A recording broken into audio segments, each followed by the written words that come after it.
Big B Mammukka പറഞ്ഞതുപോലെ തന്നെ ഒറ്റ പേര് ദുബായിനെ ദുബായ് ആക്കിയ ലോകത്തിലെ ഏറ്റവും വലിയ ബിൽഡിംഗ് ക്രിയേറ്റ് ചെയ്തിട്ടുള്ള, ലോകത്തിലെ ഏറ്റവും വലിയ മോൾ ക്രിയേറ്റ് ചെയ്തിട്ടുള്ള, ഇനി യാട്ടുകൾ കൊണ്ട് മാത്രം ആക്സസ് ചെയ്യാൻ പറ്റുന്ന മോൾ ക്രിയേറ്റ് ചെയ്യുന്ന, ഈ ഇടയായിട്ട് യൂസുഫ് അലിയുടെ മരുമകൻ താമസം മാറ്റിയ ദുബായിലെ ഒരേ ഒരു കമ്മ്യൂണിറ്റി, ആ കമ്മ്യൂണിറ്റി ബിൽഡ് ചെയ്തിട്ടുള്ള ഒരേ ഒരു പേര് ഇമാർ.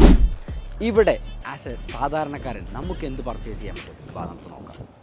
എണ്ണമിട്ട് പറയാം 9 രാജ്യങ്ങൾ. ഇന്ത്യയും പാകിസ്ഥാനും UAE-യും സൗദി അറേബ്യയും ഈജിപ്തും ജോർദാനും മൊറോക്കോയും തുർക്കിയും US അടങ്ങുന്ന 9 ഇൻ്റർനാഷണൽ രാജ്യങ്ങളിൽ ഇന്ന് റിയൽ എസ്റ്റേറ്റിലെ കിങ് ആയിരിക്കുന്ന ഒരേ ഒരു പേര് ഇമാർ. ഡൗൺ ടൗണിലാണെന്നുണ്ടെങ്കിൽ 4 മില്യണിൽ നമുക്ക് ഒരു ബെഡ്റൂം എടുക്കാൻ പറ്റും. ഇനി അതല്ല ക്രീക്ക് ഹാർബറിലാണ് നിങ്ങൾക്ക് വേണ്ടെന്നുണ്ടെങ്കിൽ 1.4 മില്യണിൽ നമുക്ക് ഒരു 1 ബെഡ്റൂം സ്റ്റാർട്ടിങ് നമുക്ക് ട്രൈ ചെയ്ത് നോക്കാം. ഇനി നിങ്ങൾക്ക് കമ്മ്യൂണിറ്റിയിലാണ് വേണ്ടതെന്നുണ്ടെങ്കിൽ ദുബായ് ഹിൽസ് എസ്റ്റേറ്റിൽ 1.7 മില്യണും ഫുള്ളി സീ ഫേസിംഗ് ആയിട്ടുള്ള ഒരു അപ്പാർട്ട്മെൻ്റ് ആണ് നിങ്ങൾ നോക്കുന്നുണ്ടെങ്കിൽ റാഷിദ് യോട്ട്സൺ മറീനയിൽ 2.1 മില്യണിൽ നമുക്ക് എടുക്കാം. ഇനി അതല്ല കമ്മ്യൂണിറ്റിയാണ് നിങ്ങൾ നോക്കുന്നുണ്ടെങ്കിൽ ഇമാറിൻ്റെ വാലി കമ്മ്യൂണിറ്റിയിൽ നമുക്ക് ടൗൺ ഹൗസസ് വരുന്നുണ്ട്.